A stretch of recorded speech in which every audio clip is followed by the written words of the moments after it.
Hello guys, welcome to knowledge of emporium.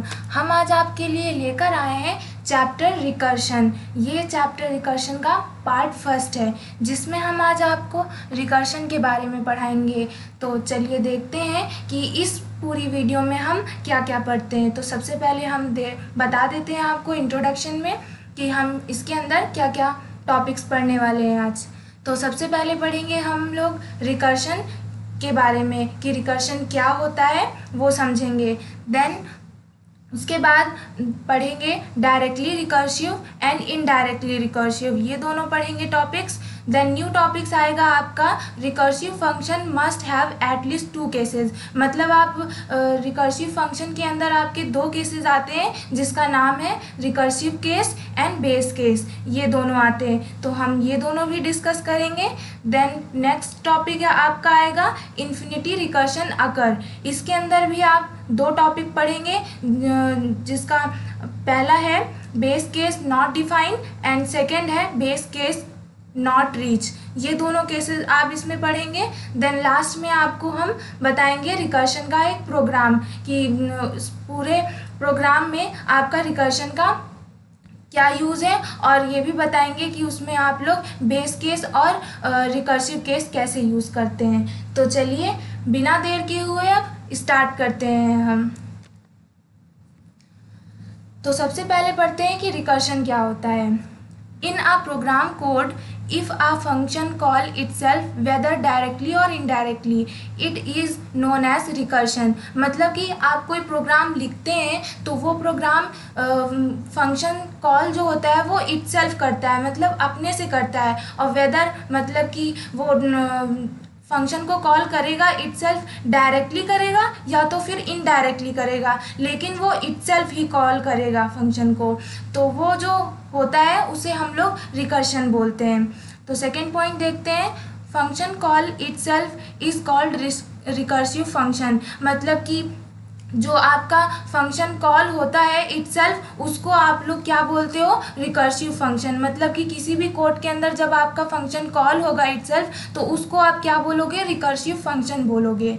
Then third point देखते हैं, recursion solving a large computational problem by repeatedly applying the same procedure to reduce it. मतलब कि आप जब recursion का programme solve करोगे तो उसके अंदर जो बहुत ही ज़्यादा कॉम्प्लिकेटेड वैल्यूज़ जो उसके अंदर सॉल्व होंगी और जो कॉम्प्लिसिटी होगी वो आपके प्रोग्राम की रिड्यूस करेगा वो। तो ये था पूरा रिकर्शन की रिकर्शन क्या होता है। अब आगे चलते हैं नेक्स्ट टॉपिक में। हमने आपको बताया था कि रिकर्शन इटसेल्फ फंक्शन को कॉल करता है वेदर डायरेक्टली और इनडायरेक्टली। तो सबसे पहले देखते हैं डायरेक्टली रिकर्सिव कि वो डायरेक्टली कैसे फंक्शन को कॉल करता है। तो if a function call itself directly from its function body. मतलब कि आप अब किसी भी प्रोग्राम को जब लिखते हो तो सबसे पहले डेफ लगा करके फंक्शन नेम लगाते हो, देन लास्ट में आप उस फंक्शन नेम से उस प्रोग्राम को कॉल कराते हो। तो अगर जिस फंक्शन का नेम आपने फंक्शन हेडर में दिया है और लास्ट में कॉल कराने में भी आपने सेम फंक्शन का नेम दिया है, तो वो आपका डायरेक्टली रिकर्सिव होगा। जैसे कि हमने यहाँ पर बताया कि आपने मान लीजिए फ्रैक्शनल 1 लिया, देन उसके अंदर सेकेंड लगाया, देन मतलब नेस्टेड लगाते चले गए आप n तक का। तो जो आप डायरेक्टली में जब वो फंक्शन को कॉल करेगा तो वो कैसे करेगा कि फर्स्ट वाला सेकेंड को करेगा, सेकेंड वाला थर्ड में करेगा, थर्ड में जाएगा और थर्ड वाला फोर्थ में जाएगा। देन इसी तरह जितने भी आपके नेस्टेड लूप लगे होंगे वो एक दूसरे को फंक्शन कॉल कराता जाएगा 1 बाय 1। तो ये था डायरेक्टली। अब देखते हैं इनडायरेक्टली में क्या होता है। इनडायरेक्टली में क्या होता है कि आप किसी भी फंक्शन को लिखें, जैसे कि डेफ ए, फंक्शन का नेम आपने ए दिया, देन फंक्शन को कॉल कराया आपने, देन फंक्शन को आपने कॉल कराया बी से। और नेक्स्ट आपने फंक्शन लिखा डेफ बी, देन उस फंक्शन के अंदर आपने किस फंक्शन के नेम से कॉल कराया, उसको सी के नेम से कराया। देन थर्ड में भी आपने इसी तरह फंक्शन का नेम सी लिखा। देन जब लास्ट में फंक्शन का कॉल कराया फंक्शन को तो उसको ए दिया। तो ये इनडायरेक्टली हुआ। कैसे इनडायरेक्टली हुआ? वो इनडायरेक्टली इस तरह हुआ कि जो फंक्शन ए था आपका वो तो सबसे लास्ट में आपका कॉल करेगा, लास्ट में एकदम। लेकिन जो यहाँ पास फंक्शन बी यहाँ आपका कॉल कर रहा है वो इस फंक्शन को कॉल करा रहा है जो आपने यहाँ डिफाइन किया है यहाँ पर। यहाँ पर ये फंक्शन पहले ही इसको फंक्शन को कॉल करा दे रहा है। तो इसी तरह यहाँ पास भी ये जो आपने फंक्शन का नेम दिया है सी पे, वो आपको यहाँ पास सी फंक्शन को यहाँ पर कॉल कर रहा है। और जो आपने ऊपर ए दिया था यहाँ पर, वो लास्ट में यहाँ पर ए वाला फंक्शन कॉल करा रहा है। तो ये था कि इनडायरेक्टली रिकर्सिव फंक्शन कॉल करता है इटसेल्फ में। If a function call another function which call it function caller, मतलब कि आपका जो फंक्शन कॉल करेगा वो अनदर फंक्शन से करेगा, कोई दूसरा फंक्शन होगा, वो उसी फंक्शन का नेम नहीं होगा। तो वो जो अनदर फंक्शन से कॉल करता है वही हमारा इनडायरेक्टली रिकर्शन होता है। अब नया टॉपिक है जिसमें है recursive function must have at least 2 cases. आपने रिकर्शन पढ़ लिया कि रिकर्शन क्या होता है। अब इसमें आप पढ़िए कि जो 2 केसेस आते हैं उनमें क्या होता है। तो जो 2 केसेस हैं वो उसमें से पहला है रिकर्सिव केस, जो दूसरा है वो है बेस केस। तो 1 बाय 1 डिस्कस करते हैं। तो पहला रहा रिकर्सिव केस। इसमें क्या होता है, if with every recursive call the solution of the problem is downsized and move towards a base case। मतलब कि इसमें जो आपका कोड प्रोग्राम होता है जब वो कॉल करता है तो उसमें जितने बार भी वो फंक्शन को कॉल कराता है उतने बार आपके प्रोग्राम की कॉम्प्लिसिटी कह लीजिए या फिर साइज कह लीजिए, उसको कम करता है, रिड्यूस करता है। And moves toward a base case, और मूव करता है वो बेस केस की तरफ। तो ये था आपका रिकर्सिव केस। सेकेंड था आपका बेस केस। इसमें क्या होता है, it is the case whose solution is pre-known either as value or formula and used directly। मतलब कि जो आपका बेस केस होता है वो आपका प्री नोन होता है, मतलब कि वो पहले से ही आपको पता होता है कि वो वहाँ पर आपको क्या लिखना है।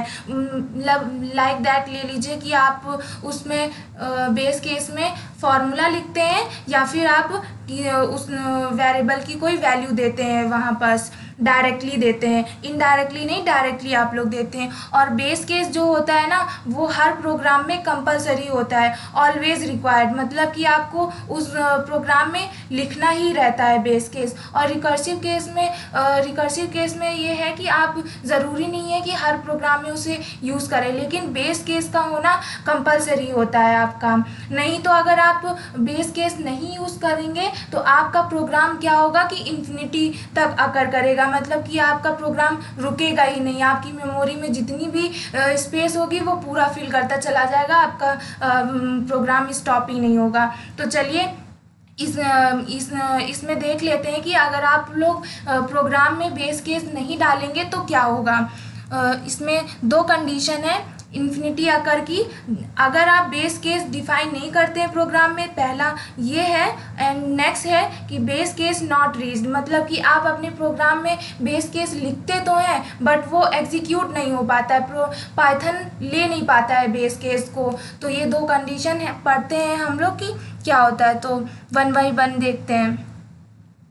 तो सबसे पहला है बेस केस नॉट डिफाइंड। इसमें क्या होता है कि when the recursive function has no base case defined infinity recursion will अकर। हमने आपको पहले बताया कि अगर आप अपने प्रोग्राम में बेस केस को नहीं डिफाइन करेंगे तो आपका प्रोग्राम इन्फिनिटी रिकर्शन अकर करेगा, मतलब कि वो प्रोग्राम आपका रुकेगा नहीं, वो इन्फिनिटी तक चलता चला जाएगा। आपका जितनी आपकी मेमोरी में स्पेस होगी वो पूरा फिल करता चला जाएगा।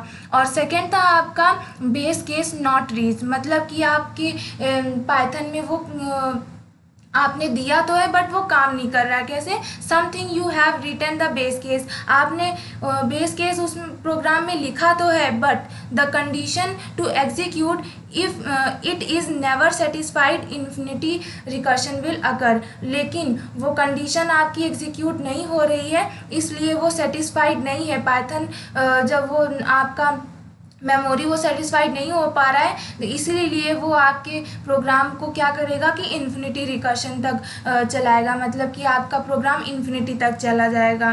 तो ये थे दो केसेस, अगर आप बेस केस का यूज़ नहीं करते हैं और या तो फिर अगर आपका बेस केस प्रोग्राम में काम नहीं कर रहा है तो आपके प्रोग्राम में ये होता है। तो अब चलते हैं नेक्स्ट। तो ये था आपका पूरा। अब हम आपको बताते हैं एक प्रोग्राम जिससे आपको रिकर्शन फंक्शन का अच्छे से पता चल जाएगा कि प्रोग्राम में कैसे यूज़ करते हैं। तो इस प्रोग्राम में क्या करना है, find the sum of number 1 to n using recursion function. आपको ये प्रोग्राम रिकर्शन फंक्शन से बनाना है और इसमें क्या करना है कि आपको सम करना है। आप नंबर कोई भी दे सकते हैं 1 to n, मतलब कि आप जो नंबर देना चाहें आप वो नंबर यहाँ पास दे सकते हैं और उस नंबर का आपको सम कराना है। तो सबसे पहले आप प्रोग्राम को डिफाइन करेंगे।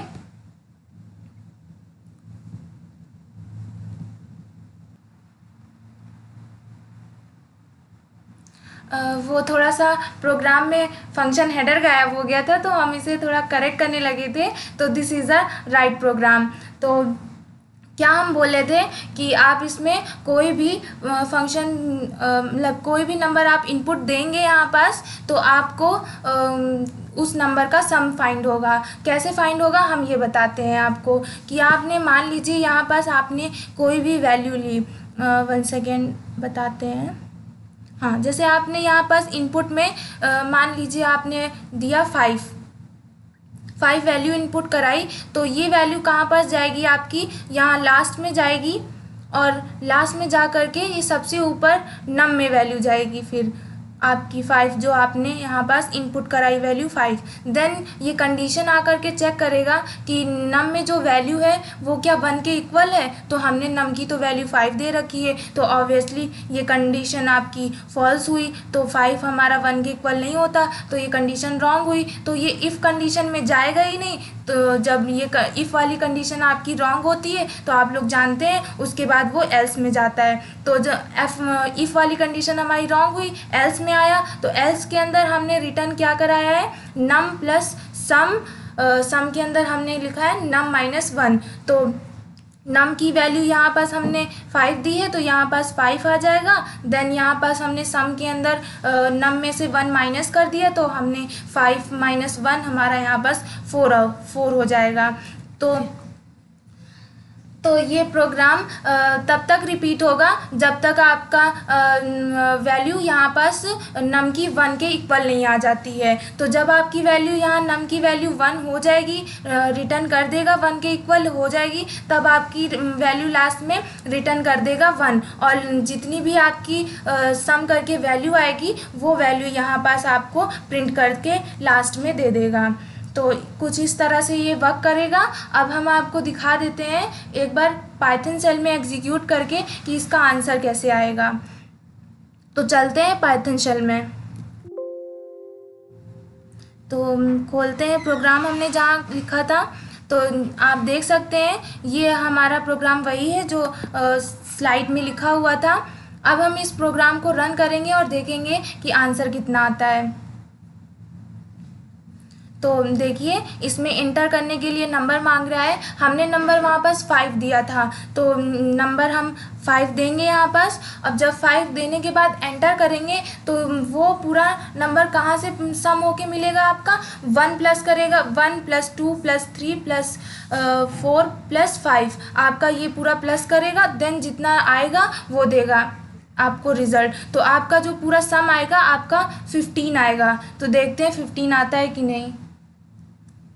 तो ये देखिए आंसर आपका 15 आ रहा है। तो अब एक बार और हम इसे एग्जीक्यूट करते हैं और देखते हैं कि दूसरे नंबर में क्या दिखाता है। मान लीजिए हम 4 लिखते हैं, तो इसमें कैलकुलेट हो करके कितनी वैल्यू आएगी आपकी, कैसे कैलकुलेट करेगा, 1 + 2 + 3 + 4, तो जो आपका सम आएगा टोटल वो आपका आएगा 10।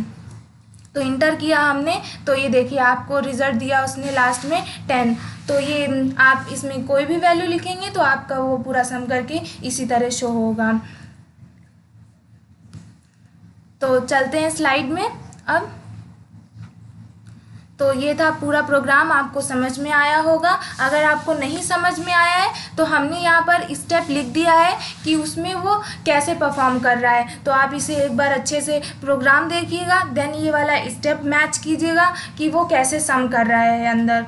तो आई होप ये आज की वीडियो थी हमारी। अगर आपको हमारी वीडियो पसंद आई हो तो इस वीडियो को लाइक, शेयर, कमेंट करना ना भूलिएगा और सब्सक्राइब भी ज़रूर करिएगा। Thank you for the watching.